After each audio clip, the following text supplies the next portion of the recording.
Whoa, that was. I got kicked off of my carrier. I got kicked off of Spectrum hard. Gotta redo it. All right, so, oh. I'm your buddy Big G. The Two Gun Pixie presents Legendary Gaming. So now I have had Fantasy Flight Games' title, Legacy of Dragonholt, for over a year. Maybe not two. I have to actually go back to when the unboxing was. And, I love fantasy games so much. Out of all the regular sort of board games that I play for most of my life, it was always the fantasy games. They're the ones I cut my teeth on. So that was, hold on. Part of the problem being live. For right now, I think I can move this up here. Okay. And when this game came to my attention, the fact that it's a solo play game, well, you can play up to 6, but it's a solo play game, basically, I got really excited. Kind of like this is kind of like a really, really souped up, does that help with the light? Like a souped up Endless Quest book, a choose your own adventure. So I've been wanting to play this. But the problem is I've also been wanting to to save the camera. Okay, better angle, better weight distribution. Hope I didn't make you say seasick there, Guillermo. But the problem is I've always wanted to show this game off as well. And I really haven't felt like I've had an opportunity to do that. And I haven't wanted to have a run through it all. I've wanted everything about this game to be fresh. So it's been sitting on my shelf. It's become part of the shelf of shame. But no longer. I figure if I'm home and my wife's got to work, then in between right now, doing my standing and my walking therapies, I'm going to take the time to get to some games that I really haven't had the opportunity to play and I want to. So I'm kind of doing my own shelf of shame series here right now. So now this game, I might have to raise this up a little bit as long as it doesn't fall on me again. Now, this will help. Everything is jacked up here. I need so much new equipment. No, that's not going to do it. Come on, This thing's gotten more jacked up on me. Is it going to stand? Is it going to stay long enough? Let's see. Okay, so there is no board or anything to this game. It is very much, like I said, a choose-your-own-adventure, endless quest-style game system. Tons and tons of books. A box. Literally a box of books. And this stuff here, little handouts. Oh, I love it when games have handouts like these. Because you can't look at it. You can't look at it until you are told to, until it becomes in your character's possession, so to speak. But yeah, look at this is all books to this big, huge quest that hopefully I'm eventually going to be getting to and getting through. So right now, I don't think I need any of these books out right now. I don't think I do. So I did already start. Well, I already made, because I figured it would take up too much time. So I already went through and made characters. Because, kind of like Dungeons and Dragons, you're running characters. Okay, I think the camera has proved steady enough that I can sit down. I really got to get a new tripod stand for my phone. But for right now, this is going to do, right? Okay, so I'm probably going to need to keep notes, so I got this handy. I've already gone through and made characters. I've done that. So you can play with as little as one character I was reading in this game. You're going to get bonus max stamina points. Normally the max stamina is 4, 2, 3, 4, 5. Those are free. And then, so to speak, and then I gave him another one at the last minute, which is why it's not alphabetical. I know that annoys me. So that knocked it down to 14, from 14 to 12. So, really, all we need to know about these characters, seriously, for the purpose of the game. Now, you want to get into role play, this game is all set up for that. You can set up a background, your personality traits, so you can really get into character. But as far as the actual mechanics of the game go, like, this is all you really need to know. Your skills, the experience, where your stamina's max is, where it's at currently, and items. Now, as an old D&D player, it was kind of weird going through, and I went through this a couple of times, going through this and not seeing anything listed for starting items, starting gear. I found that really, really weird. But what the hell? If it says otherwise when we start the adventure, this is the rule book, not the adventure. When we start the adventure, if it says otherwise, I'll change that. I have pen and pencils handy. So I decided to make 5. If I used 1, he would have an extra 4. If I just used 2, they would each have an extra 2 points on their stamina. I decided to go with a party of 5. Figured that was a good number. Not overburdened with feel like overburdened with 6. I don't know, is that really a big difference? I don't know. So so yes, Sir Jovin Gaxian III, a Free City human, knight, 34 years old, male. His skills are athletics, deception, dueling, military, willpower, and awareness. And the deception is a human skill. You're supposed to take 2 skills from your race, 2 skills from your class, and then your 5th or more, however you want to take them. So I figure growing up as a human in the city is how he learned deception, not because he's a knight. Oh yeah, these are my 2 favorite characters. Got the 2 identical twin forge dwarfs, Bomber and Burbomb. Bomber is a brawler. Him and his brother are 50 years old. And Burbomb is a thief. And there are their skills between the 2 of them, Burbomb and Bomber. Got agility, athletics, deception, stealth, streetwise, and thievery. And then you have athletics, brawling, dueling, endurance, and streetwise. With a 14 stamina and a 12 stamina. Really like these guys. I think I might make versions of them in other games. I haven't even played them and I like them. All right, now we have the Dawnsmore Elf. She's a bard, 230 years old. Her name is Shandala. Her skills are Arcana, Archery, Empathy, History, Performance, and Persuasion. And catching cameras. Wow, this was not that bad even last night. Up until last night I was doing playthroughs. It wasn't that bad. Did I damage this when I took it out for a walk? Took it out for a walk. Like I put a collar on it and it took a pee. Yeah, I think it's about time I ordered a new camera. What can I do? What can I do? Oh, you know what? Hold on. If I change the tilt angle on the bottom like that, and then add the weight on the back, that's more stable. All right, I got that figured out for now. But yeah, that is a change from how it used to be. All right, so you've already been reading our 5th member. I think I got a blank sheet here. Hold on, what's going on here? What's going on? It's a blank sheet, all right. Don't need a blank sheet. Hold on to that for more copies. So the last member, she is half catfolk. She's an apothecary, 23 years old. Her name that her kin gave her, her birth name, is Marani. But since she's been an adult, choosing her own name, it is Volan. Her skills are agility, athletics, alchemy, arcana, awareness, craftsmanship, and survival. She has 10 stamina. So this is the party I had fun creating. Actually, these are the only characters I created, but I did have fun creating them. So we got through the character creation. And read this first. Glossary, rules glossary, game overview, objective. It's a cooperative game. Yeah, we knew that. It's not about winning or losing. It's about playing the game. It's about storytelling. See, I like that. I like that because to me, winning is fun. But to me, playing a game itself is really about the fun of it.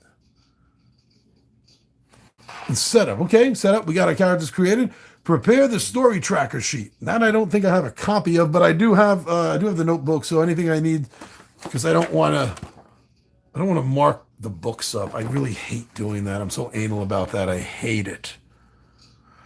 Okay, so prepare the story tracking sheet.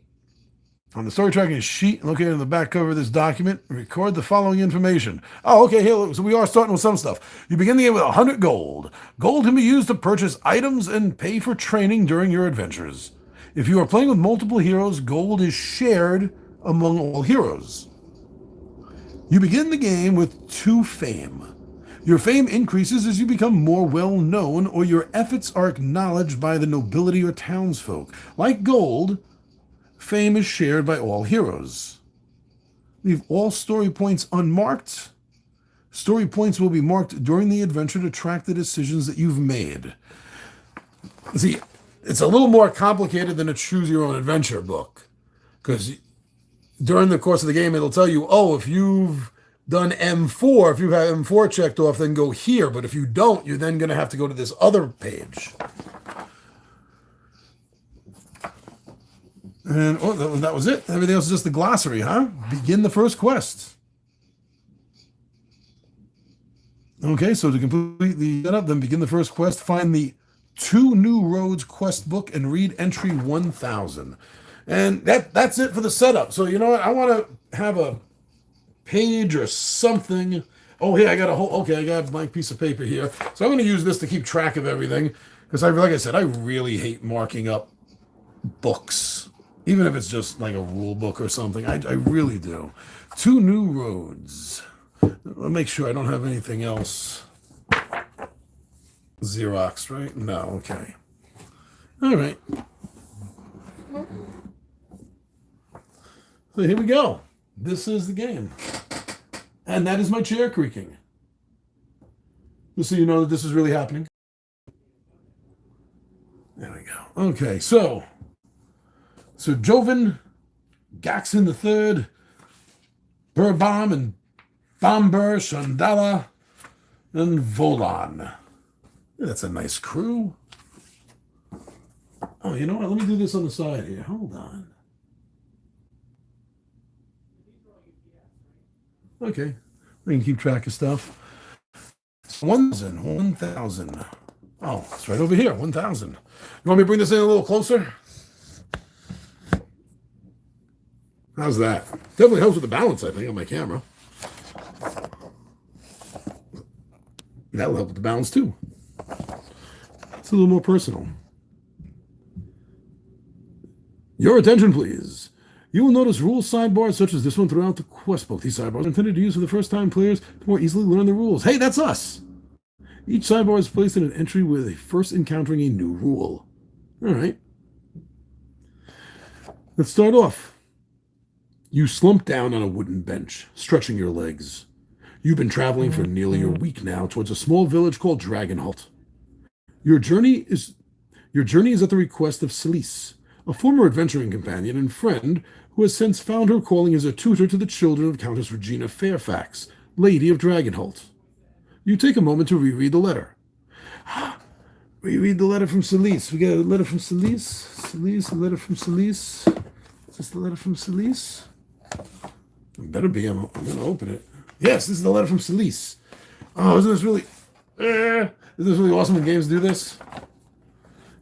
I mean, look at this. This looks awesome. My friend, I pray this letter finds you in good health for once because I need you to travel. As you might have heard, I have taken a position as a tutor in the household of Lord Regina Fairfax, Countess of Dragonholt, just outside the village. I elected to take this position because I hoped for some peace and quiet after the business in Nedick Hall. Had I known what my future held, I would have done something else entirely. Lady Regina's 3 children are more than lively enough to deny me anything resembling peace or quiet. Even now that they are mainly grown, I remain very busy. But I did not write you to complain about my lot in life. As you know, I never complain, even when the so-called dwarven wine is very obviously an inferior human vintage. Again, or when my favorite cloak, the Blen one. Blen? Blue one. Blue. Spelled blue wrong. The blue one is stained by some drunken lush spilling his wine. Elves is spelt wrong. Elves should really stay out of human taverns. I write to you because I fear. I fear? Or is that spelt wrong? See, there's a couple of misspellings here, so now I'm wondering if that was a typo or on purpose. I write to you because I fear something sinister is at work here in Dragonholt. I require your assistance. I dare not say more openly, as I think it likely this message will be intercepted. I can trust no one here to help me with this matter.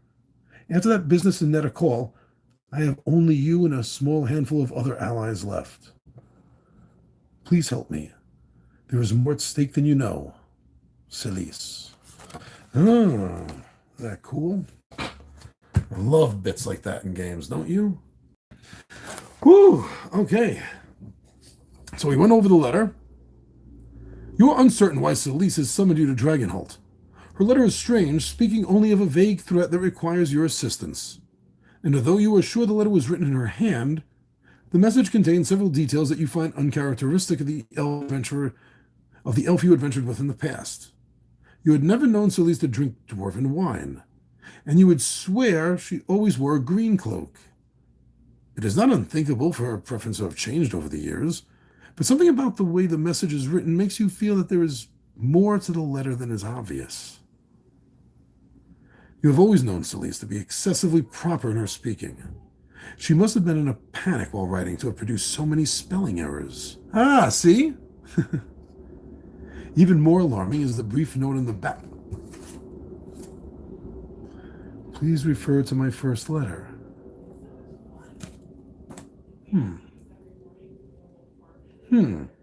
My first letter?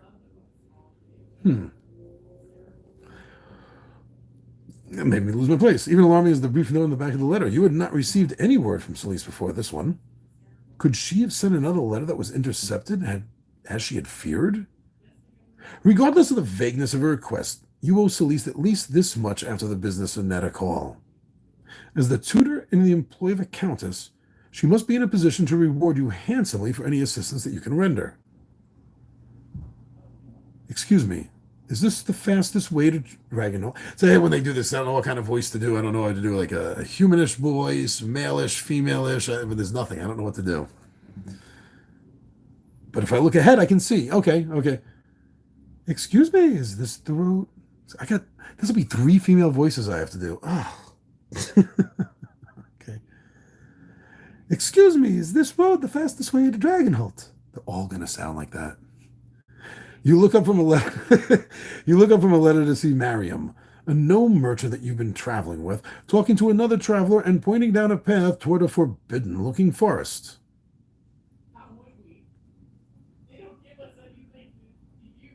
Aye, if you're going to Dragonholt, you'll have to go through Eventide Forest.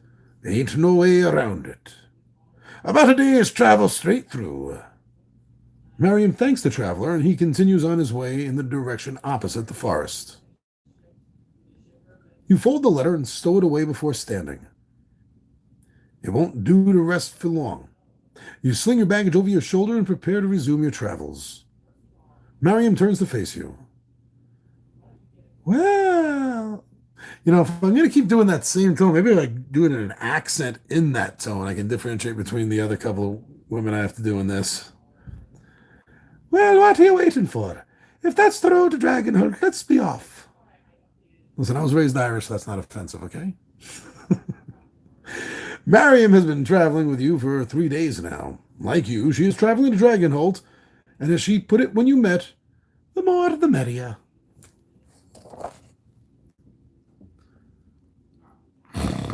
We should proceed with caution.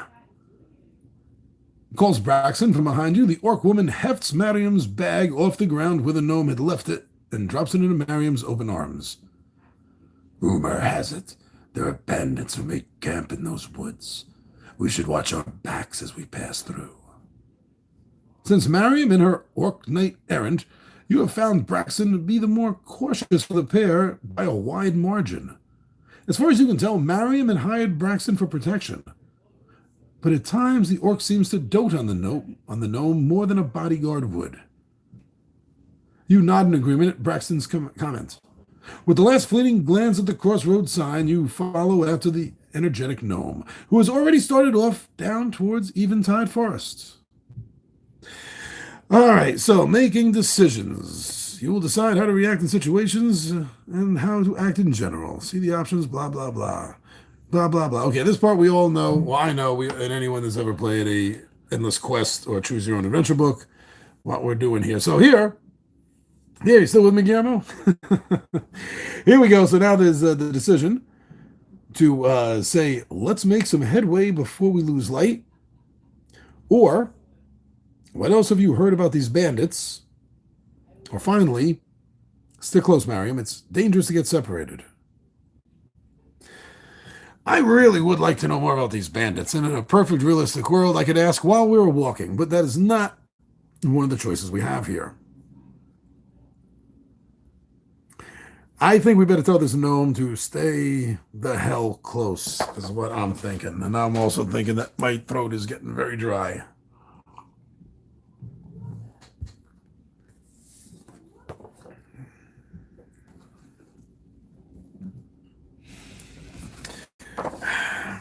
But this is the kind of game, because you got to keep track of certain pieces of information or certain decisions that you've already made that will affect the future. So I would rather know about these bandits. I'd rather take a moment, find a little bit about them. Maybe it's something that will be able to help us prepare. So we're going to go to entry 7773. Bingo! That's all the way back here. 7773. Oh, all the way up here. Okay. Oh, you know what? Let me keep track. This is something else I want to keep track of, too.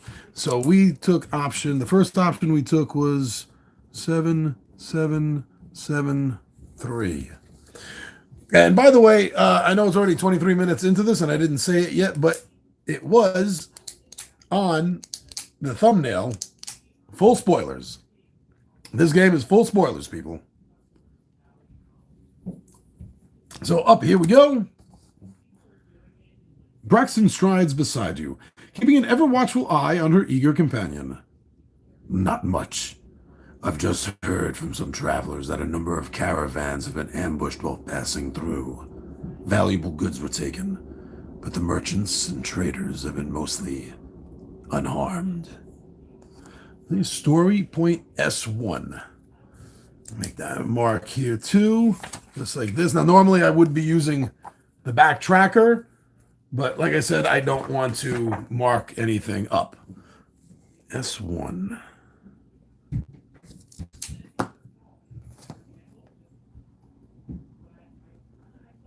We should hurry along before it gets dark.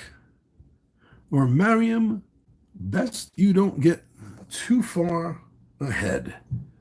Okay, that's what I wanted to do originally. So why don't we, since I have a second chance to do that, it's almost like a hint.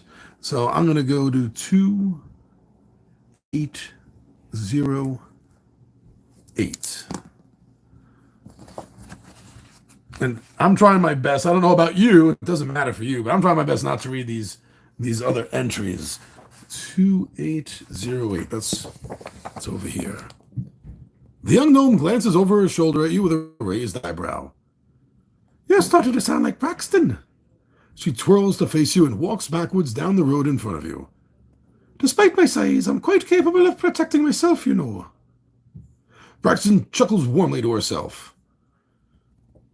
I believe our new friend is worried for you not because of your size, but because of your nature. Even though you can protect yourself, try not to worry us too much. Okay, so the first thing it says is mark story point R6. And we don't have a choice. It says go to 1340 right there. Oh, back to page 2, so to speak. Well, 3 if you count the cover. So 1340. Oh, I forgot to write that down. 1340.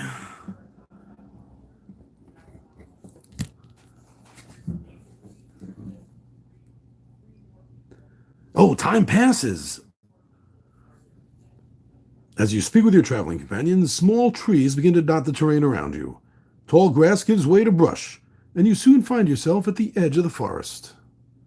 So what this means, throughout your adventures, you will track the passage of time on the tracking sheet for the current quest. Each unit of time represents an abstract amount of time that could be anything from a few minutes to multiple hours, depending on the current quest.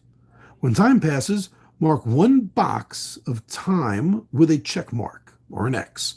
Some effect in future entries will reference how much time has passed or if a specific amount of time has passed. So that's what I would be doing it on. But I'm just going to write it on the side here. Time passes.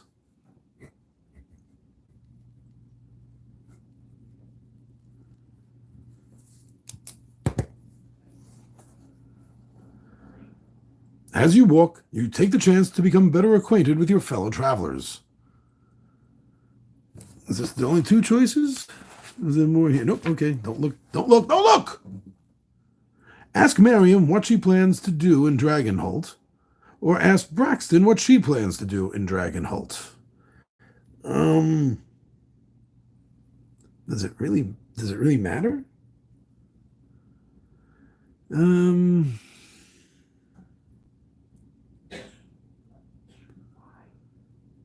Huh. Both of them are different story markers. You notice that? All right, I'll ask the little one. That's Mariam.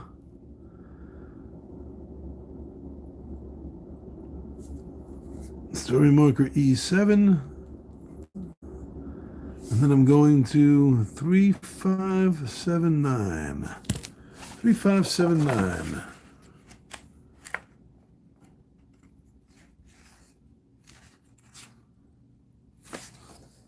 There we go. 3579. I'm glad you asked, bubbles Miriam. I'm going to set up the finest apothecary shop in Dragonholt's ever seen.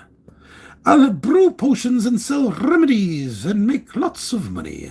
She nods, tossing a vial of pink liquid into the air, catching it, and balancing it on her fingers for no particular reason. My aunt can help me get started. She's already runs the best inn in town, and she's a fantastic tailor, too. Miriam flourishes her half-cape and brightly colored tunic. Okay, requires craftsman, requires alchemy, requires history, requires persuasion. I want to ask about her brews, her family, recipes. Oh, exchanging recipes. Okay, time's already passed once. Nothing says time passes yet. I have a feeling I don't want too much time to be passing.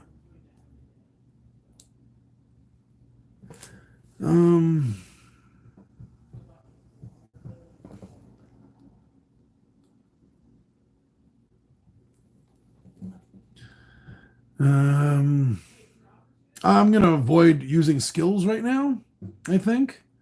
Because I got to double check this. But I believe that when you use a skill, the character is sort of exhausted or tapped. So, being the fact that nothing super important is going on yet, I'd rather not do that to them. I could, but I'll double check that when I need to. So to keep things going here. But that's why I don't want to do anything here that requires skill checks. At the 1, 2, 3, for the bottom 4. So that leaves the top 2. Let's get personal, right? Because I don't know what this game is keeping track of. So let's be nice and go for the second option. Ask Mariam about her family. 3715.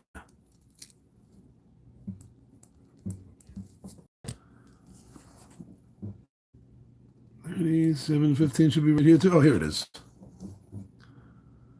Oh, they're out there somewhere, says Miriam with a wave of her hand. You know us gnomes, we don't settle down much. but my father taught me most of what I know about brewing potions, and my mother was almost as good a tailor as his sister. Never mind about that. My father and brother are out on the road somewhere. I am sure I'll see them at the next festival. Aunt Safi and Braxton are all the family I need right now. Oh, isn't that nice? But I'm going to get to mark 2 story points on this, H1 and K6. So H1, this sounds like a virus. I got a case of H1K6. Oh, god damn, I got to go to the doctor. Oh, these are 2 separate ones, so I want to list them separately. If 2 time has passed, which it has not, only 1 time has, go to this. Otherwise, so we're going to go to 76, 16. Looks like where we're going. The 70s were near the back somewhere, aren't they? 76, 16. There we go, right? Yep, that's it. You continue down the road, and the sky overhead is soon obscured by the foliage of the forest canopy. Streams of sunlight dance around you as a gentle breeze shakes the leafy ceiling. Mariam skips forward and spins through the shafts of light, smiling and laughing. Who's talking? It would be best if you stayed close. Becoming lost in the woods is all too common for those not accustomed to traveling without the sun or moon to guide them. Despite the orc's warning, Braxton makes no additional effect to keep pace with the playful gnome. Story point N3 is marked. No, it was not. I didn't even see an option for that. Otherwise, 7094. 7094. That's all the way here. What about he? Asked Mariam. What are you planning to do in Dragonholt? Got a little less high pitch there, didn't it? Oh, yeah, Gamble, thanks for thinking this looks fun. I'm having fun already. But I mean, I love those old Choose Your Own Adventure books, so I had that going in already, liking that. Before you can answer, she hunches over and crooks one finger like a sinister hook, putting a sneer into her voice. Are you seeking vengeance on a terrible foe? Just as quickly she swoons, throwing one hand artfully over her head. Or are ye in search of love? Mariam tumbles backwards over a log with a squawk. She grins up at you from a pile of sticks and leaves. Or maybe it's just a chance encounter. She continues to talk about everything and nothing, before finally pausing for a breath. I kind of like her. Okay, ask about Eventide Forest, how she met Braxton or other gnomes. Okay, so like I said, I understand that this game keeps track of things. You don't know what it's going to keep track of, what it doesn't, and everything. But this kind of feels like just like busy work here, just spending time, you know. But it's fun. I'm having fun. We're heading into this place that we were warned about. So I think it's more important to ask about Eventide Forest. So we're going to go to entry 2306. Nothing was gained there, huh? Nope. All right, 2306. And you could play this game with multiple players. You all kind of, make decisions. 2306. Oh, all the way over here. There we go.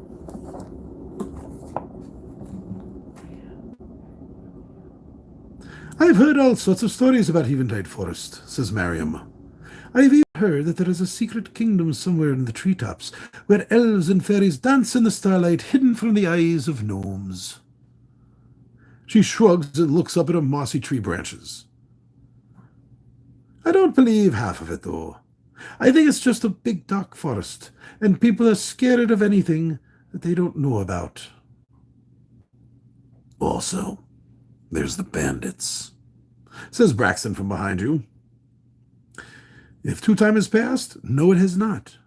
So read entry 3859. 3850. So it kind of really was just a time filler. 38.59. 37, 38. All the way up at the top here. Start at the top and work your way down. Not a good business strategy, though. Eventide Forest is an intimidating landmark, and you can see why Braxton was concerned. Within an hour of entering the forest, the thin young trees give way to ancient gnarled guardians. The light leafy canopy transforms into an oppressive shroud that cloaks the road in darkness, even during the most sunny of days. Time passes. Okay, we got 2 time passes now.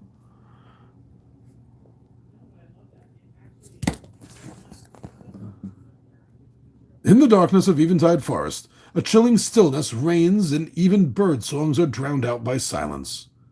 You continue onward, Miriam's usual banter quieted by her new mood, 1 part fascination and 1 part fear. Braxton keeps an ever-vigilant eye on the surroundings, her hand now resting on the pommel of a blade at her wrist. As soon as you come to stop, when you catch up to Miriam, why am I having trouble with this one simple line? You soon come to a stop when you catch up to Miriam.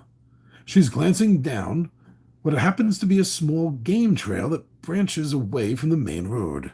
Up ahead, you see that a number of fallen trees are blocking your path. An old crossroads sign marks the split, but the wood is too rotted, and the writing is indecipherable. What do we do now? It seems like Lady Regina has been alerted yet. It doesn't seem like Lady Regina has been alerted yet. Braxton strains to look over the fallen trees. We could clear the road ourselves or send word to Lady Regina once we reach Dragonholt. We could try this trail, offers Miriam. Maybe it connects to a main road on the other side. Whoa, see, even the camera doesn't trust this, what's going on here. I need new gear.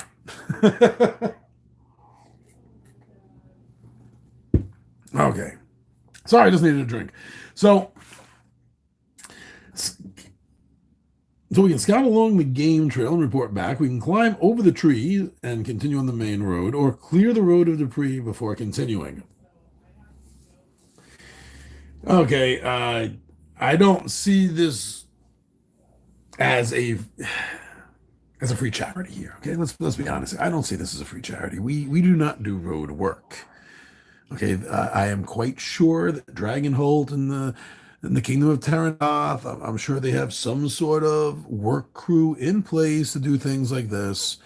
You know, maybe engineers, maybe just the standing army. Who knows? But we look. We have a mission. The first letter was already intercepted and stolen. Somebody needs our help. I don't got time to fix the goddamn road. Okay, so as far as I'm concerned, the third option is not going to happen.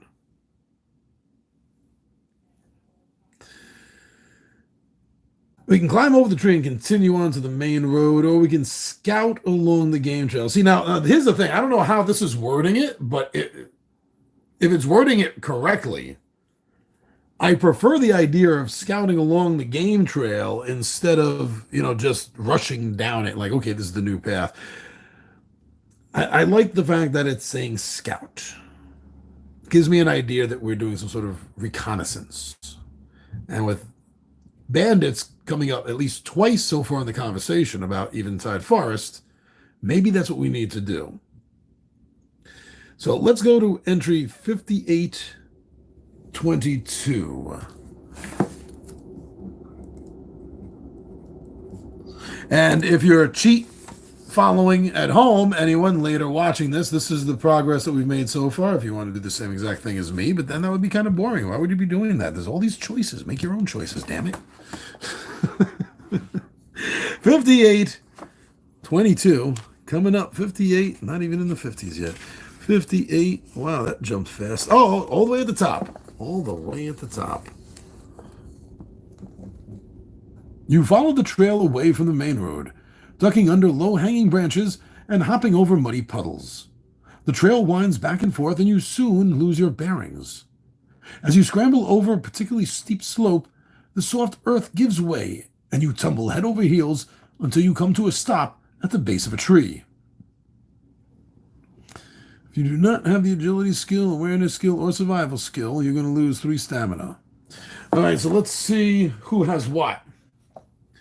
So this is calling for agility, awareness, or survival. The knight has awareness.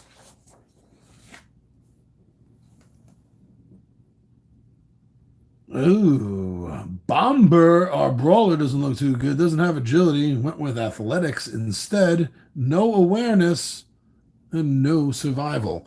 So where's that pencil I just had? I just had a pencil. I had a pencil. It's over here somewhere. I got that pencil. Where the hell got that pencil? Here we go. All right, so that's it. 3, I believe. 3 stamina loss. So I'm just going to mark that off right here. -1, 2, 3. Okay, that's what I'm going to do for Bomber.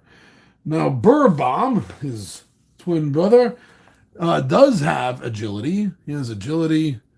Oops, not in camera, John, please. He has agility right there, so he's going to be fine. And if I can get these pages separated, here we go.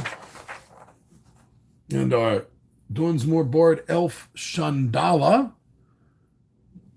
has no agility to speak of, nor awareness, nor survival. So she also is going to take 3 stamina damage. And finally, our half-cat folk apothecary, Volan.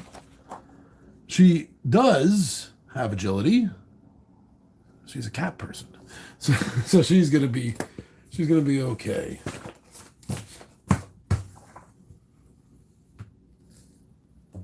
Now let's continue. Okay, a few bruises. Stamina is a measure of how much you can push yourself. Your maximum stamina is determined character generation. Your current drop is 0. If your current stamina drops to 0, one of your skills will be disabled, and you will recover 1 stamina. A disabled skill cannot be used until an effect allows you to recover that skill. Okay, that's why next to the skills, there's those boxes that say disabled. Now we know. You crawl back to your feet and continue on, resolving to be more careful. After some time, you rejoin the main road, well past the deadfall that blocked it. You turn back, and being certain to mark your... Why this stupid line? You turn back. The comma after the end, this sentence is bad. It's wrong. You turn back and begin... I hate this sentence. I hate this sentence right here so much. You turn back, and being certain to mark your route, this time you rejoin the others. So time is going to pass, and story point K3. So time passes. That's 3 time passes now. Time passes. And K3. We already had a K6. Remember the H1K6 scare? No, it's all cleared up now, though. It is. It's fine. I'm doing great. Thank you for asking. You and your traveling companions make your way along the game trail and continue your journey along the main road. Read entry 8557. 8557.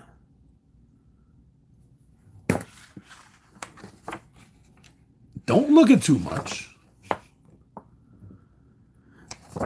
8557 down here. Here we go. After following the winding road for what feels like hours, you begin to fear that you are traveling in circles.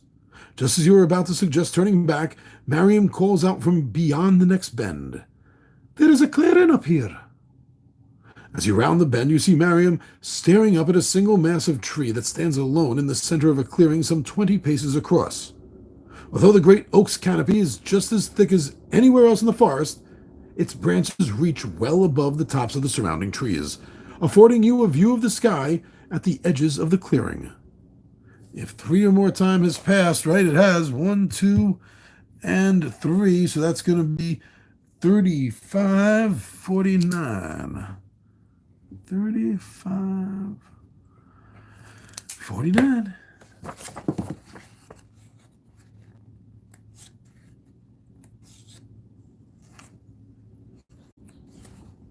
$95.49. Less glare, huh? Usually hate doing this with books, but these are soft. It's like workbooks or something. It's already night. No wonder I feel so tired, Mariam mutters with a large yawn. Sure enough, when you look up, you see stars sparkling brightly in the vast emptiness of the night sky. You note how brilliant they seem so far from the torchlight of the city. At the edges of the clearing, several paths cut through the dense trees, leading away from the great oak in different directions. Only a few seem well traveled, but none are marked by signs. Braxton, too, has noticed the myriad options for further travel. We should get our bearings before we make camp for the night. Mariam rolls her eyes at Braxton's suggestions. We could use the sun as our guide in the morning. I am going to sleep. With that, she takes out a bedroll and makes camp at the base of a great oak. All right, so now we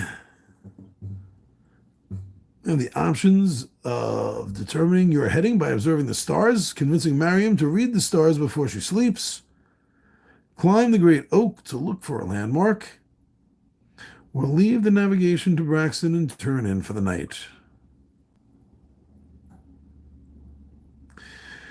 Well, other than just turning in for the night, which doesn't sound safe to me, everything else is going to be requiring a skill use. Let's see. All right. How about if our bard, what about if Shandala,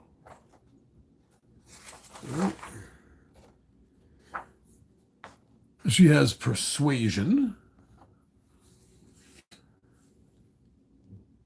What if she convinces Mariam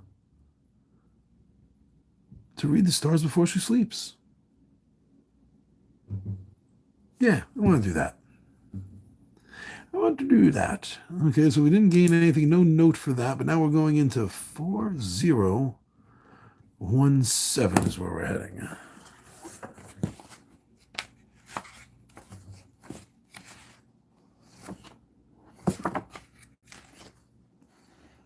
$4017 up the top.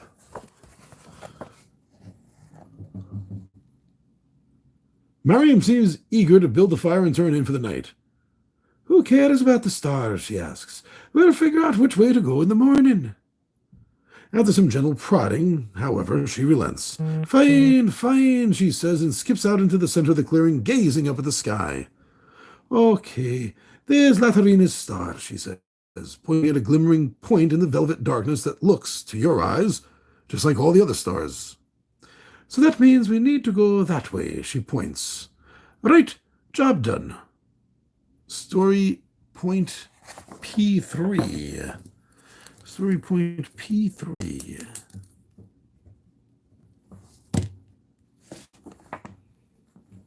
On her way back, Mac? Who's Mac?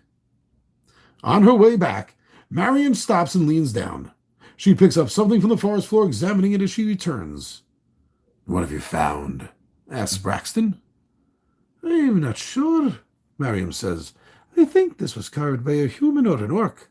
Too rough to be made by an elf. A souvenir to remind you of our trip. Mariam tosses the trinket to you with a grin. You gain wooden... Ooh, item B. There's items? There's items? Oh, there's items.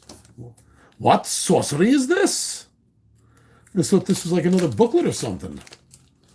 This has items in it? Or do I just write that down? I see tokens. Oh, the cards. I remember going through this now. But these are all just...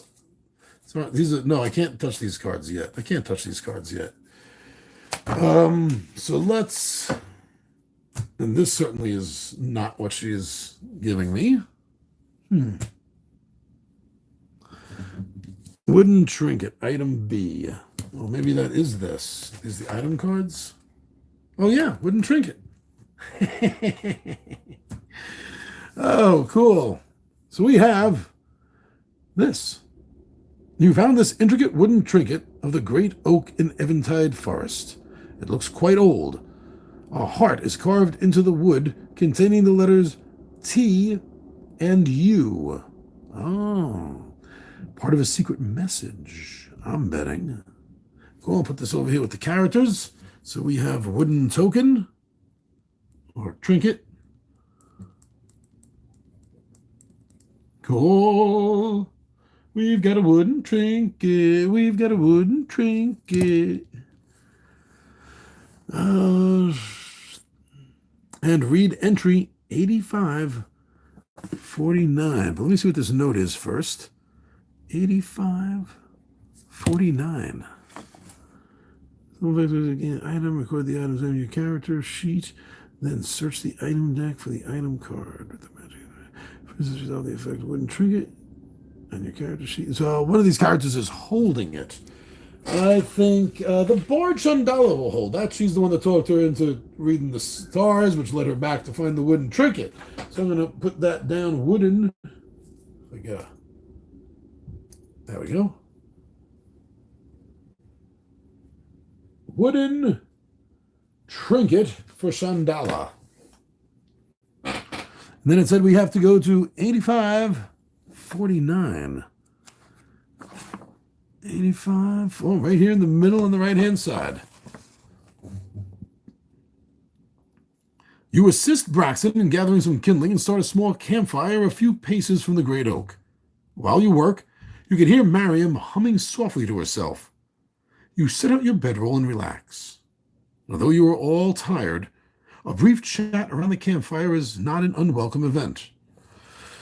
Okay, so now we just have to figure out how we're going to pass time. How we're going to pass time now.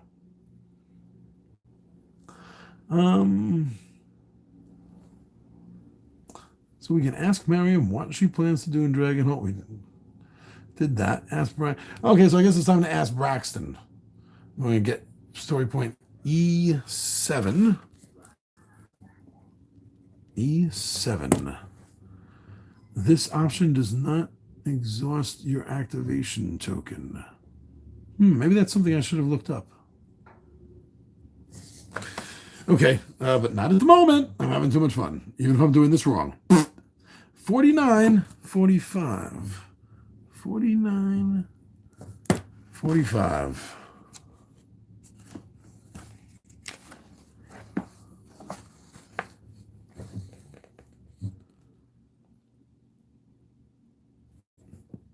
Oops, wrong one. Oh, I almost read the wrong entry. Top one.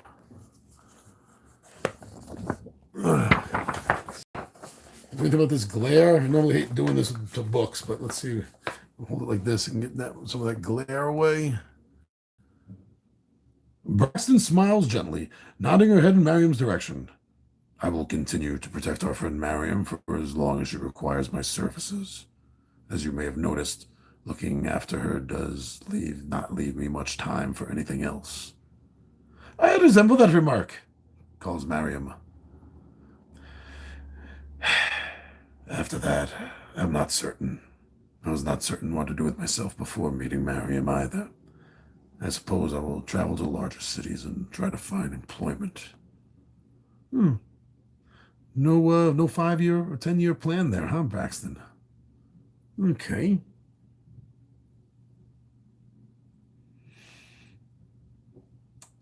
Tell Braxton, ask her about her past adventures, how she met Mariam. Tell about my past adventures. I don't want to.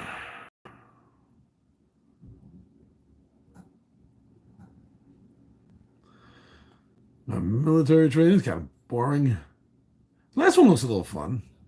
I have to use a awareness or thievery skill. Chandala's already been used. Right. And if I'm gonna awareness or thievery, you know what? Perfect solution.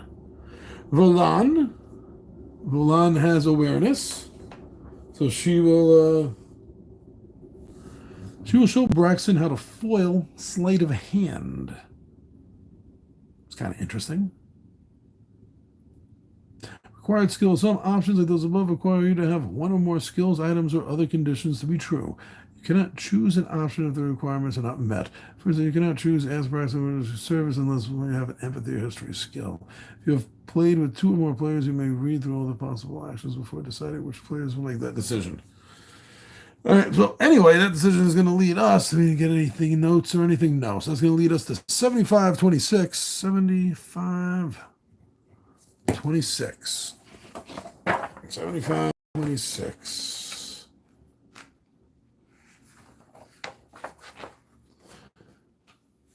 There we go, up at the top, right-hand side. Braxton chuckles and waves one hand dismissively. I am certain that I'm capable of... She notices what you are holding, and her hand drops to her belt, where her purse had been just recently. How did you get my purse? Give it back. And then show me how you did that. You return her purse, and then spend a few minutes walking her through the basics of misdirection and thievery. Her brow furrows as she focuses intently on your lesson. So mark story point. Oh, okay. Story point 02. It's not a 0. 02 and W3. 2 or more. Yeah, we've said 3, right? Yeah, 3 times. So if 2 or more time has passed, then we're going to be going to 4389. 4389.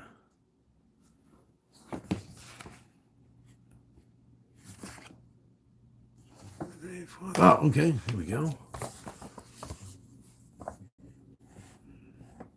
Glare. So we can do something about that. There we go. You change the subject, electing to ask Braxton what she knows about Dragonholt. I've never been to Dragonholt myself. Lord Kayla's lands were west of here, so I never had occasion to visit. I did hear that the village has a fine inn. You'd heard that from me, calls Mariam. Mariam's aunt runs the place. From that, I think the place is rather, unremarkable. A small collection of houses surrounded by farms and orchards. She frowns and drums her finger on the hilt of her sword, looking all around. Well, there was that one story about a brave hero who could freeze a dragon's flames in its throats. But I think that was just a story. Braxton lapses into a comfortable silence for some time. Kind of killed the conversation right there. About her family, about orcs, or just about her thoughts.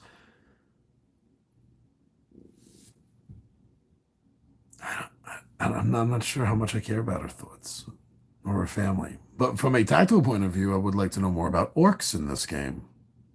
So, going to 1521. 1521. Let's see.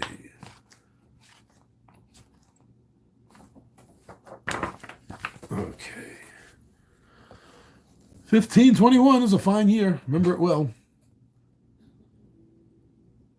Have you not met many? Braxton asks. Well, they're not all like me. My people celebrate independence and strength.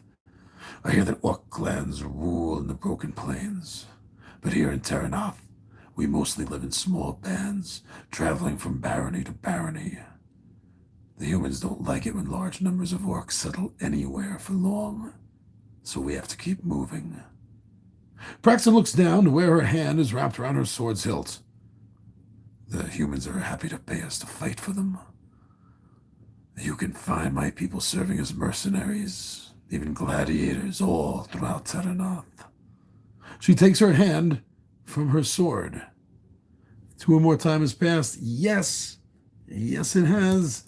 So it's going to be going now to 1096. Oh, that was a really bad year. I don't want to live that one over again.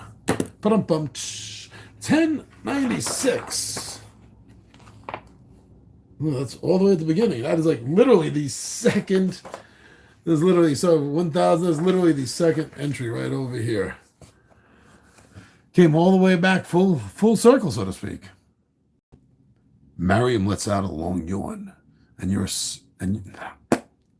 Mariam, no, that's not Braxton speaking. I get my head together. Hold on, let me get a drink.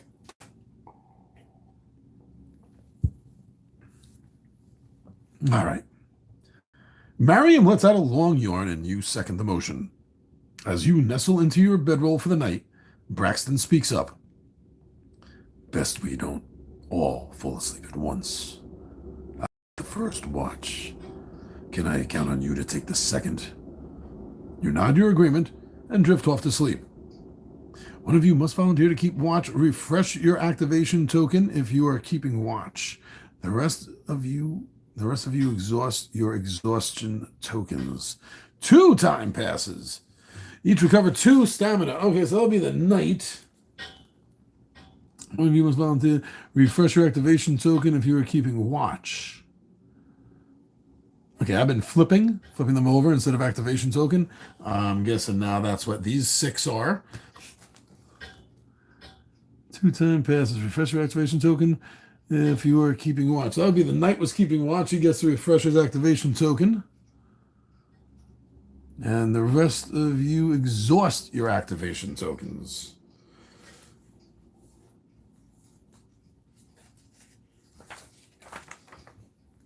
So everyone but the knight is exhausted? That's why that makes that sound. Makes it sound like Bomber and Burbom and Shandala and Valen were exhausted. Refresh your activation token if you were keeping watch. So then let's say, there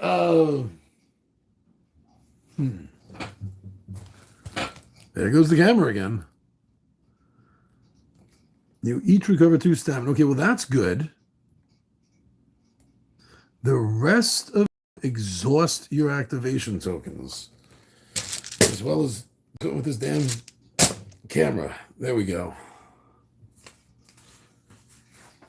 I think I want the knight ready, so if he stays up, he refreshes his activation token, which wasn't flipped, he hadn't done anything, and everyone else gets exhausted. So why did they sleep for the night? I think I'm getting something wrong here. Oh, and 2. 2 are recovered. So that means Shandala, who lost 3, now is only -1 of her stamina. And that was also, I think, Bomber. Yes, Bomber lost 3, regained 2, so now he's only down 1 as well.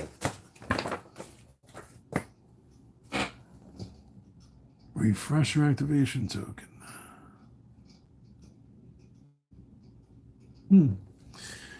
Recovering stamina.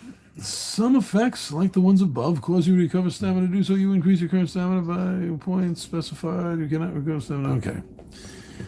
And 2 time is going to pass. So time. Time passes and time passes. You rouse from your slumber. You rouse from your slumber to gentle coaxing from Braxton. Your turn to watch, she says quietly. You rub your eyes for a moment and sit up, taking a drink from your canteen to wake yourself. You glance around camp at your fellow travelers. Braxton prepares her bedroll, lies down, and is quickly asleep. Mariam stirs for a moment, possibly awakened by the brief commotion, and rolls to her other side. A gentle silence takes hold of the clearing. Your journey to Dragonholt had been a long one, but now you are no more than half a day's travel from your destination. The crack of burning branches from the campfire keeps you company as you keep watch. The moon is beginning to set, and you know the light of a new dawn will soon grace the forest clearing where you have made camp. Just then you hear a rustling in the thick of the brush on the side of the camp, and recall Braxton's warning about bandits. Ooh. Oh. Now things are getting dangerous. So watch for further movement and signs of danger. on a road in an evil-looking forest that already has reports of bandits. Okay. And arm myself and take a closer look, although I have Sir Joven has 4 other companions plus these 2. He's going to go by himself. He is a knight, though. He's chivalrous. Or wake your fellow traveling companions. Now, to me, that sounds like the thing to do, because if Sir Joven gets taken down, his friends are still asleep. One of the jobs while you're on guard duty at night in a group, in a situation like this, is to do just that, to wake your buddies, let them know. And that's exactly what I'm going to do. I'm going to go to the third option, wake your fellow traveling companions. 8267. 8267. Yep.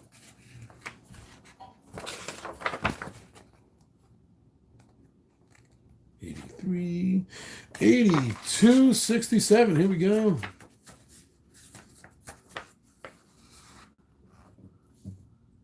You stand and quickly shake the others awake. Braxton listens to your report and nods, rolling swiftly and quietly to her feet and grabbing her shield and sword. Mariam rolls over and pulls her blanket over her head. Probably just a matter of wake me when there's actual danger. To arms! Calls Braxton as a group of rough-looking figures pour out of the trees. Mariam throws her blanket off and scrambles to her feet. All right, I'm awake. There were at least a half a dozen of them, wearing torn and stained clothing and scraps of leather armor. The firelight glimmers on their long knives and steel arrowheads. Bandits! 5912. 5912. Whoop, I think I'm going to do for 58, 5912.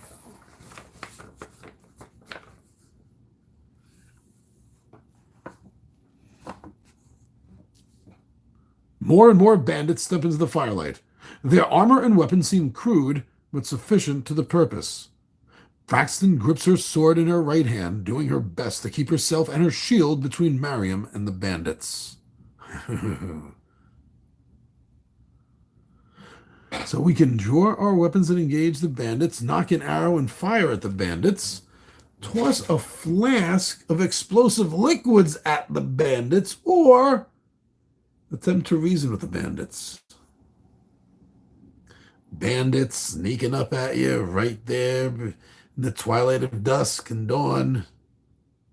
I'm not sure if reason is exactly what they're all pouring into our camp to get a dose of. Ooh, but I'm really kind of torn between the first 3. But, I think drawing our weapons, because if it's saying that, then that makes it sound like it's going to take an action to draw our weapons. And I don't want us to have less actions in combat. So, although I'd love to go all Legolas on them, or Tyrion, I'm going to avoid 2 and 3 for right now. And we're going with the first one. Draw your weapons and engage the bandits. 7686. 7686 is where we're going.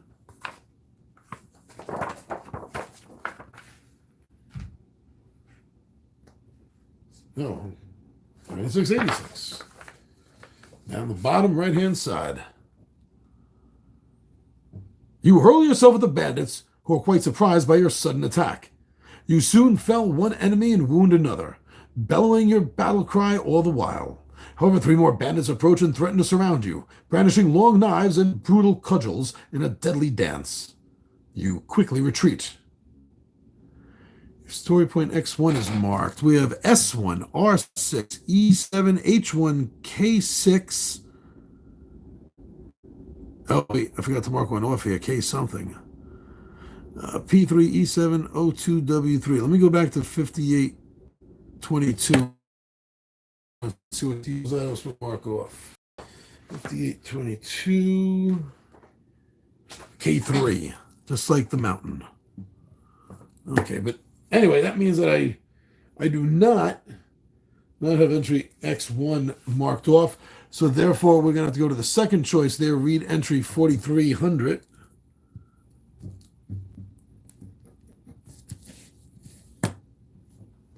$4,300. $4,300. It's going to be on this page, right? Oh, there it is. Up at the top right-hand side, my friends. A little bit of glare. Can I do anything about that? That's actually a little better, I think.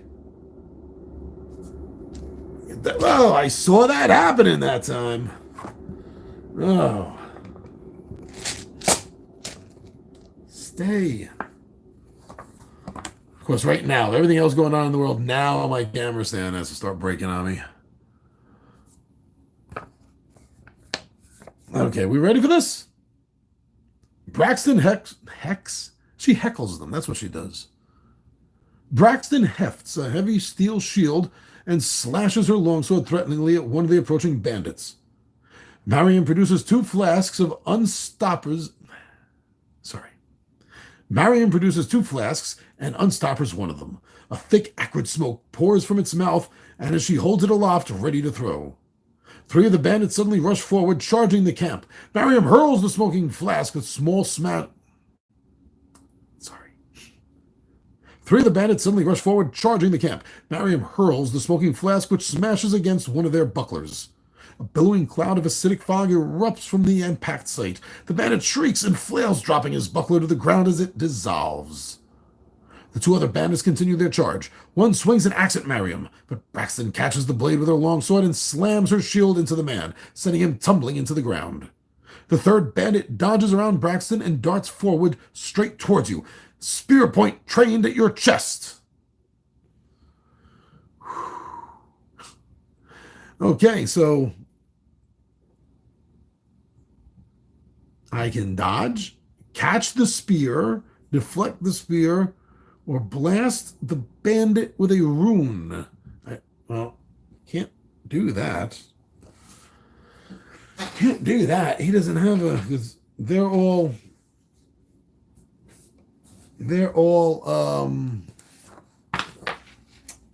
flipped. Activation tokens are used to track players that made decisions. Activation tokens are used only if playing with two or more players. In such case, each player has an activation token. When you make a decision, exhaust your token, turning it face down. You cannot make another decision until your activation token is refreshed. When all players have exhausted their activation token, all players refresh their activation tokens. So from the sleep, they're all... I must have read that wrong. There's no way you sleep and you're tired. Okay. The wooden trinket can't do anything. Darn it. So catching the spear and disarming sounds cool. Would look cool in a movie, right? Deflect the spear and counterattack looks cool too.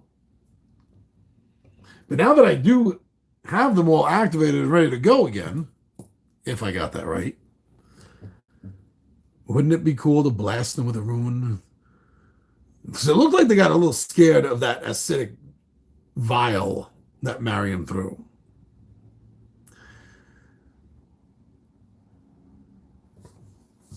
Shandala has it.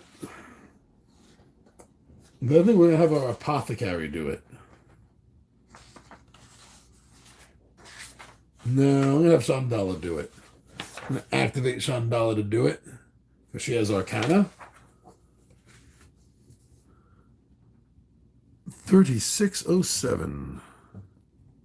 I knew I wanted to do that. I love magicians, magic users, wizards, mages. 36. 3607. Okay, down the bottom right-hand side, you produce a blasting rune from a hidden pocket. With a violent thrust of your hand, you channel the arcane energy from the shard into the ground before the charging bandit. The earth swells before erupting in an explosive spray of molten shrapnel. The explosion occurs closer to you than you had anticipated, and you throw yourself to the ground to avoid the shower of shattered stone. If You do not have the agility. Oh, I didn't know I was going to need agility too with this. Does she have agility? No, she does not. She does not have agility. So she's going to lose 3 stamina. She had recovered 2 of the lost 3 already, so now she's at -4. -4 stamina. The little bard's getting hurt. You got to be careful. When the dust settles, you see the bandit lying motionless beside the smoldering crater. Story point H3 is marked. Got H1, no other H's. So we're going to go to entry 9513. 9513. We know that's at the back. 9513. 95. Oh, no, it's not the very back. It's back-ish. 9513, right-hand side, middle-ish. For Kala and Harmon, bellows Braxton. In the flickering firelight, she seems a demon from a nightmare, huge and dark and powerful. 3 of the bandits attempt to surround her, but she pivots away, slamming her shield into one and knocking her down. Wow, I had a lot of steam on that too, and that sentence just broke me. 3 of the bandits attempt to surround her, but she pivots away, slamming her shield into one and knocking her down, then slashing at a second and sending him screaming into the dark. Clutching at his face, she trades blows with a large human, his axe sliding off her shield, her sword flickering past his face as he dances backwards. You notice a bandit with his hair in a long braid creeping up behind Braxton with a knife glimmering in his hand. Focused as Braxton is on her battle with the large bandit, she clearly has not noticed. Well, this cannot be allowed. Intercept the approaching bandit, catch the bandit from behind, or stop him with an alchemical concoction. Okay, no skill is required for the first 2. So we're going to go with catch the bandit from behind, 9250.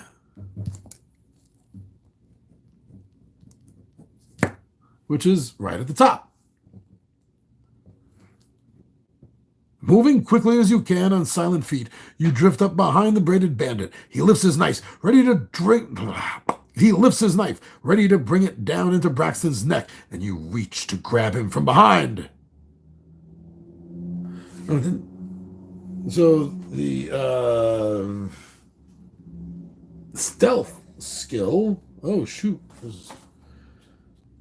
It's got to be Bird Bomb, right? Stealth. Yes, Bird Bomb has stealth. Then read entry 4545.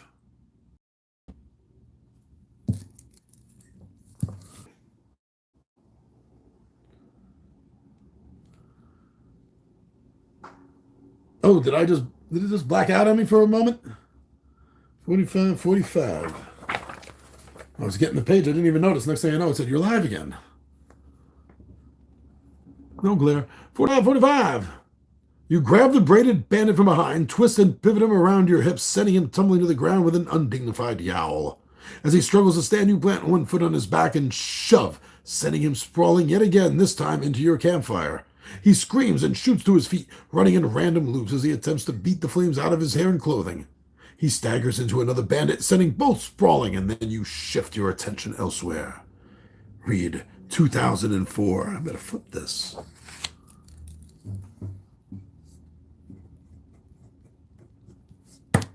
$2004. I was working Barnes and Noble in 2004. What were you doing in 2000? Oh, here we go. 2004. Left middle. That's where we're looking. Your companions are still locked in combat with bandits who swarm around the edge of the light provided by your campfire. Screaming incoherently, a scarred bandit rushes at you. In one hand, he brandishes a studded iron mace. The other hand ends in a steel hook, its metal glinting in the firelight. Rush forward to engage the bandit. Brace yourself for the charge. Flee and attack at range. I am going to rush forward and engage the bandit. That's going to be 7296. No time has passed. Haven't found anything. We got this big fight. 7296. Here we go. Lower mid on the left. You leap into the fray, dodging around Braxton and another orc woman. You heft your weapon and swing at the hook-handed human threateningly. He drops into a wary crouch and circles you, looking for an opening.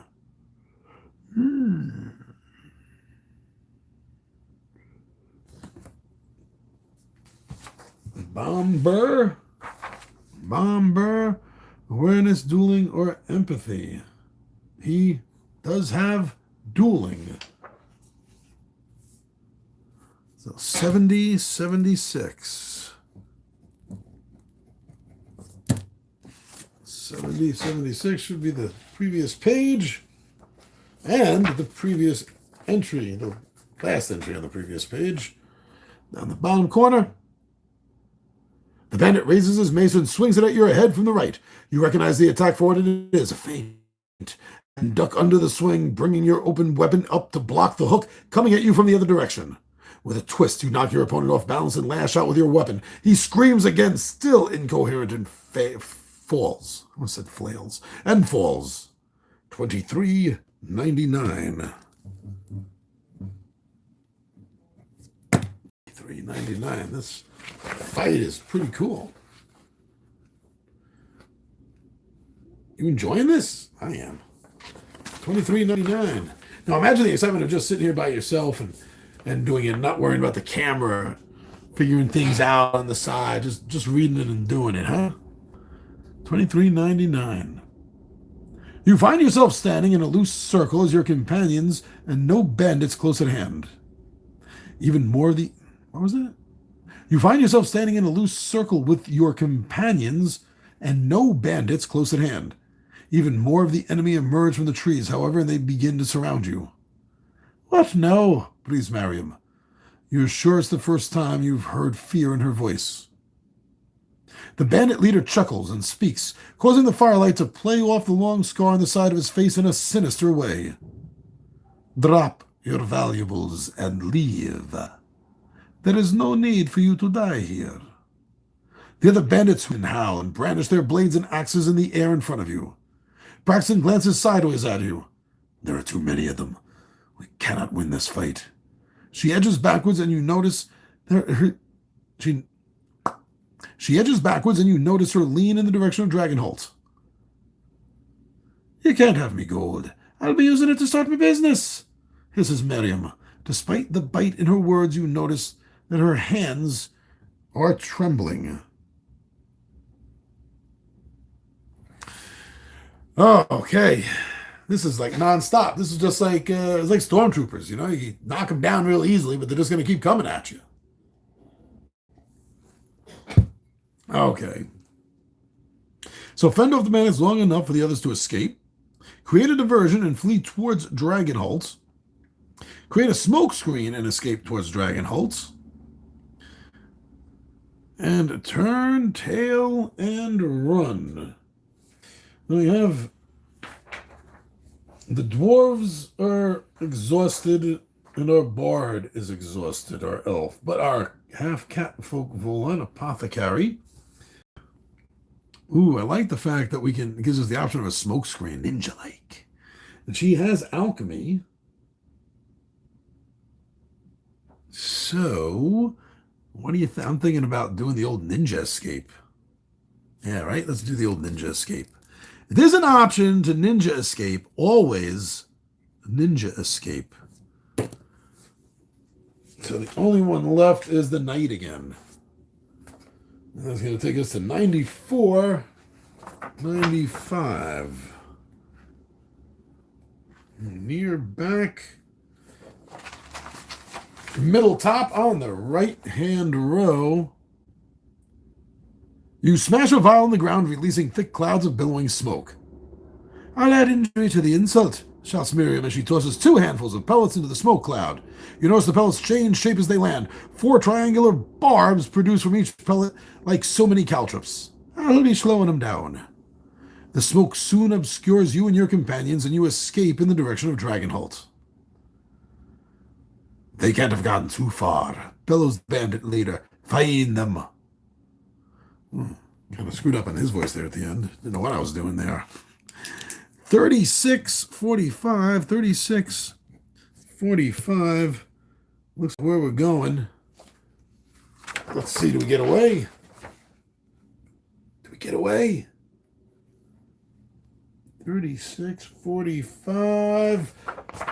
Left hand top. You run through Eventide Forest, scrambling and stumbling as you go. You are surprised to discover that you can see, and you realize that the sun must already be rising somewhere beyond the trees. Time passes. So that's 1, 2, 3, 4, 5, 6. As it comes up, 6 time has passed. The narrow and twisting path soon becomes, it doesn't become anything. The narrow and twisting path soon comes to a steep climb with a rocky outcropping that rises above on either side. A large standing stone towers to your right. You can hear the bandits still coming behind you, shouting to their fellows like hounds on the hunt. But any pursuer will have to scramble up this narrow gulch. Interesting. Tip over the standing stone to block the path. Fire with your bow. He doesn't have any archery skills. Set a trap for the approaching bandits. He doesn't have any survival skills. So that really only leaves option 25-33 open up to us. 25 Trey. 25 Trey. Must be, here we go. 25 Trey. Straining and grunting, you push against the standing stone, getting nowhere. Together, says Braxton, stepping forward and placing her shoulder to the rock. The stone grudgingly begins to give way, but the task is physically draining.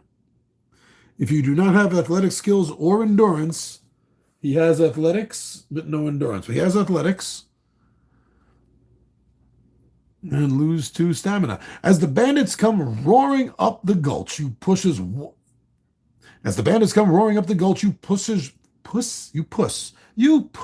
you do, and you keep pussing all day. I'm sorry. As the bandits come roaring up the gulch, you push. This sentence is still getting me. As the bandits come roaring up the gulch, you push as one, and the standing stone picks up an alarming speed, falling with a crash that crushes several bandits while others skid to a stop. They could be skipping. That's totally on them. I'm not going to tell them, you're a bandit. Do what you want. You're an adult bandit. If you want to skip, you skip. 51-29. 51. There we go. Left-hand side, middle top. With the bandits preoccupied by your efforts back at the gulch, you are able to gain a considerable lead on them. The rocky terrain continues to rise up around you, and the trees of Eventide are becoming smaller and scrappier as you go. Soon you come to a sheer cliff face. Only a few scraggly trees clinging to the rocks rising above you. Sunlight spills across the sky above the cliff, a promise of freedom and safety. You would climb up to the top, but it would be a challenge. The path continues to the left a fair distance, then becomes a tight switchback crawling up to the top of the rise. It would be a safe route to the top, but slower than climbing directly.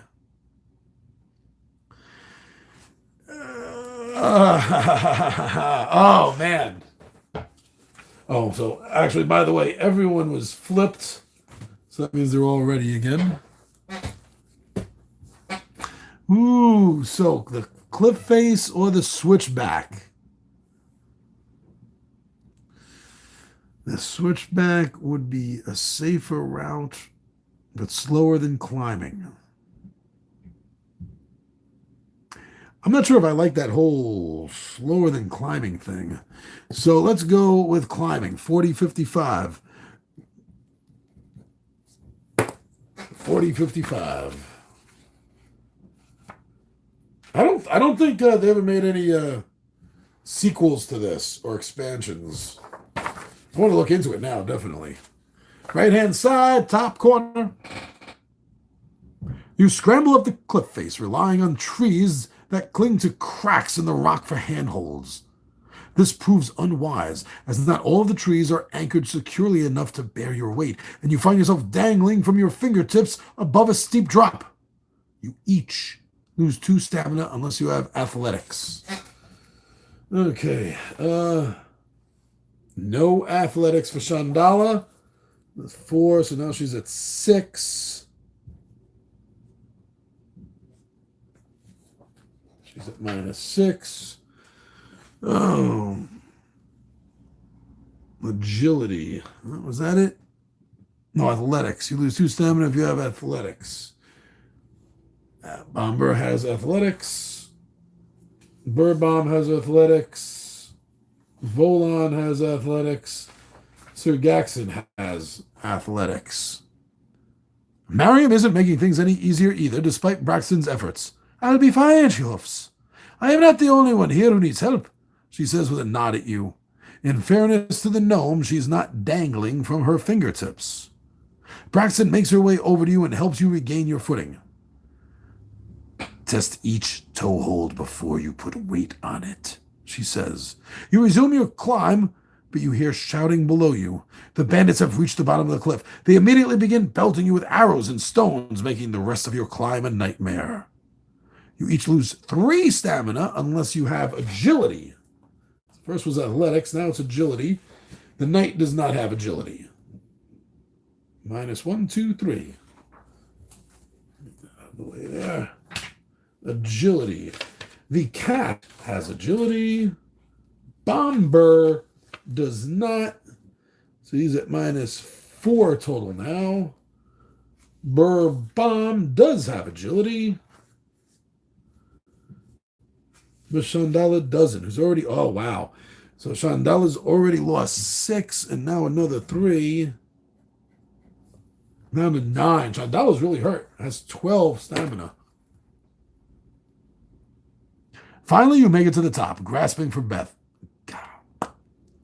Finally, you make it to the top, gasping for breath. You are safe from the bandits' arrows up here, but the bandits have already begun to climb up after you. Those bums. All right, so throw rocks at the bandits, fire arrows at the bandits, smash a vial of alchemical fire on the cliff. Ooh, that sounds good. Or blast the cliff with runic magic. You know, alchemical fire really makes it sound like it's going to pour down the side of the cliff. Well, blasting with magic sounds more specific. And I think I want to go for the area effect, so to speak. So why don't we go over to 4293 and have some alchemical fire pour down on them.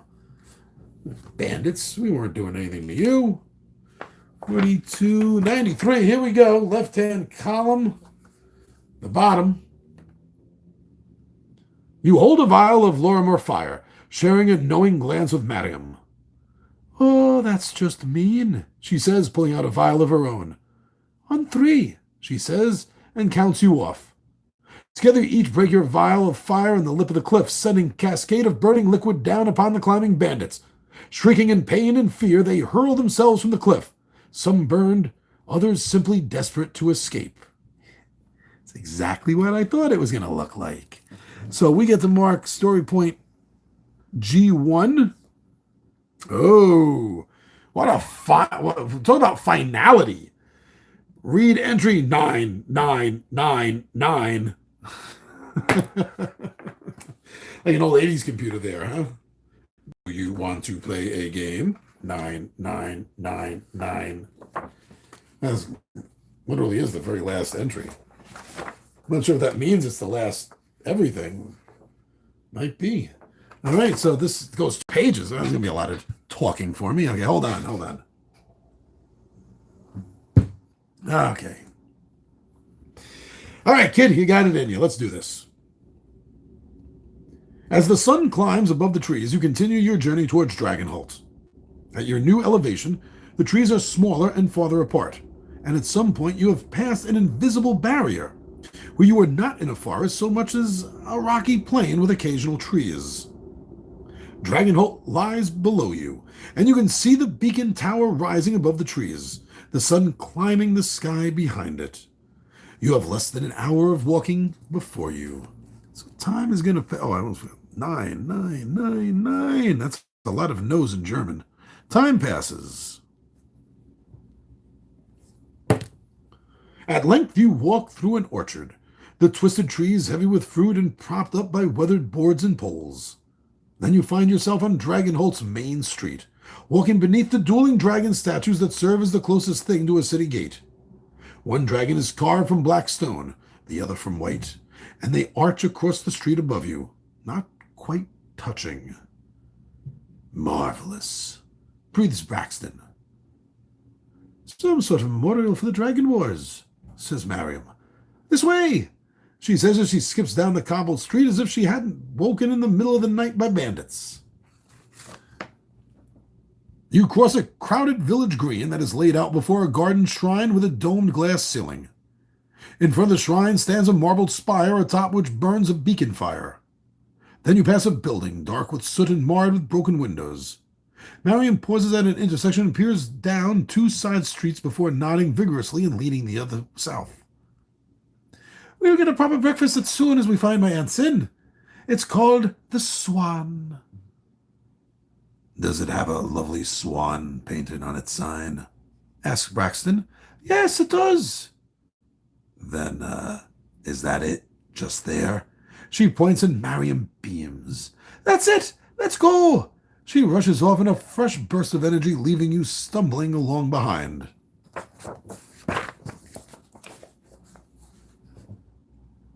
When you finally reach the Swan, you find Mariam bobbling. Bobbling? What the hell's bobbling?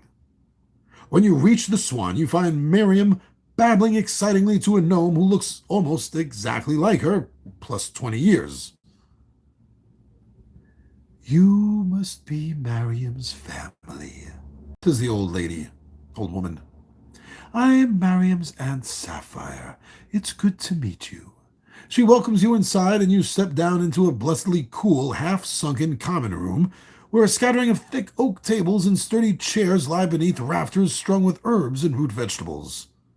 Thick iron lanterns rest on each table, none lit now, and light streams in from tall windows against the south wall. Please have a seat, says your host, and you do. We made it, says Braxton, dropping heavily into a chair that creaks under her weight. I think I could sleep for a week. None of that, says Mariam. We have work to do. Braxton lifts her head and glares. Starting tomorrow, I guess. Let's all take the day off then.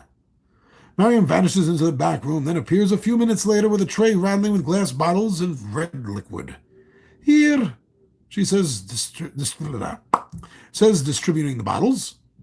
It's the least I could do for the help getting me here safely. You gain healing potion. Item A. Distribute these potions amongst yourselves as you choose. Oh, there's more than one A? No, so I guess just write it down. Okay, so we got A. Healing potion. This liquid burns your throat like bitter fire, but quickly heals open wounds and broken bones. When you drink this potion, you recover half your maximum stamina. 3 healing potions. Well, the knight will not be taking one because that doesn't sound very chivalrous. Healing potion to the bard. Healing potion. And give to the apothecary. Healing potion. And the thief will take the other one. Bird bomb. Okay.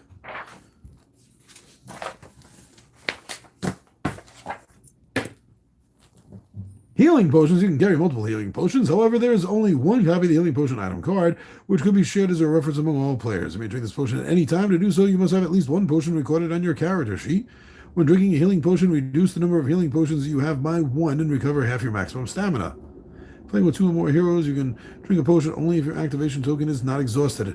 In addition, you may give any number of potions or other items to another hero at any time, but only if your activation token is not exhausted. Drinking a potion or giving your items to another hero does not exhaust your activation token. Okay, I like that. Giving stuff away does not activate it. Sapphire returns a moment later with a large tray overflowing with plates of yellow eggs, loaves of dark brown bread, and a tall pitcher of milk. I hope you'll all stay at the Swan for as long as you like. No charge, of course, not after you went through to get Mariam here safely. Mariam pours everyone a glass of milk. She holds hers aloft and exclaims, "To new roads!"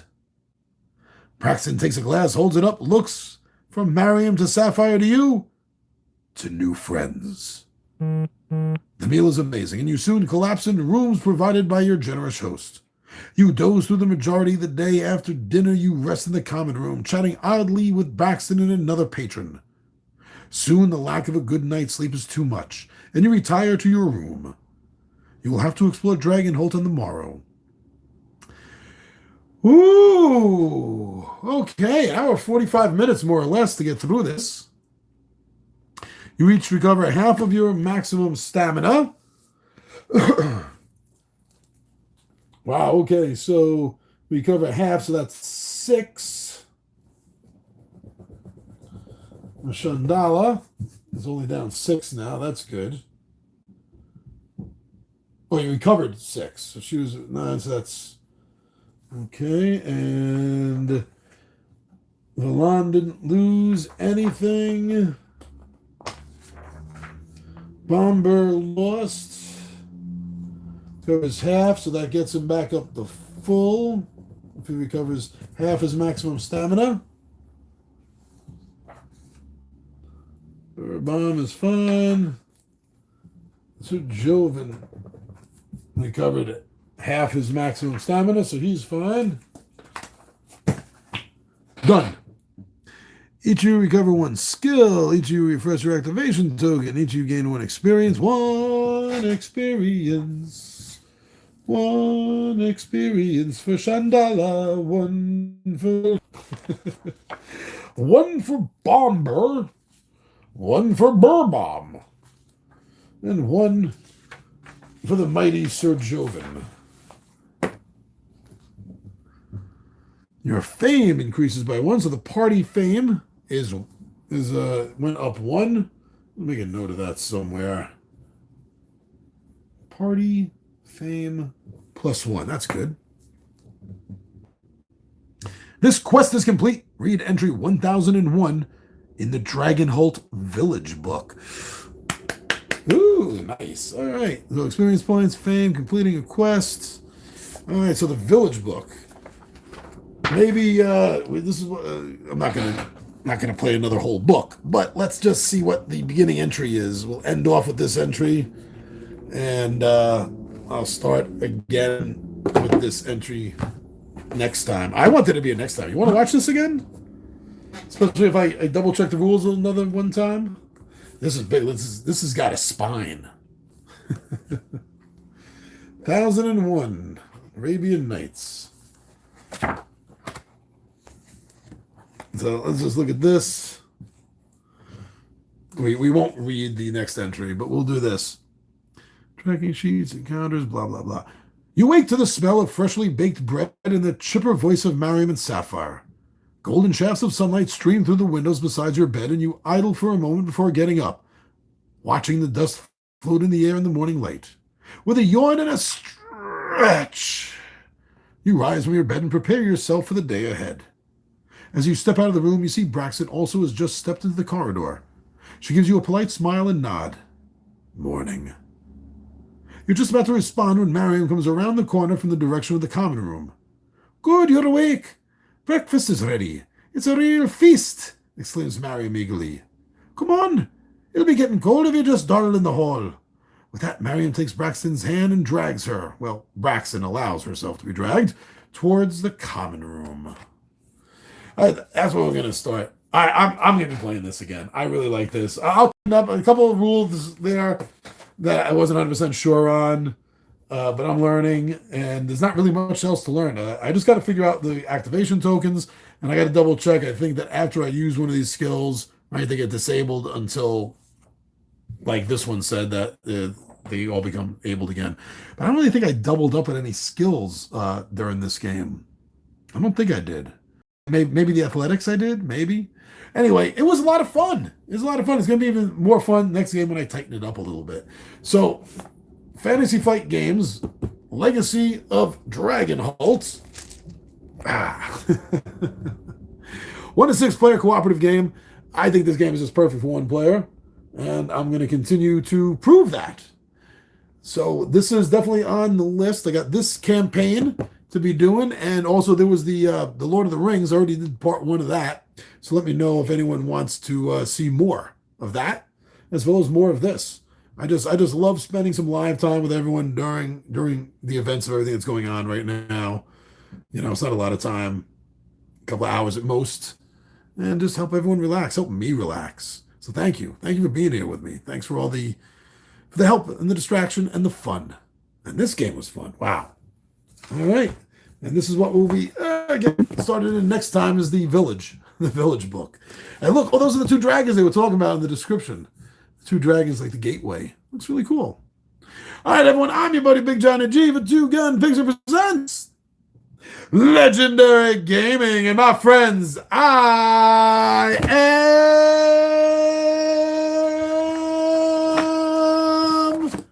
out of here.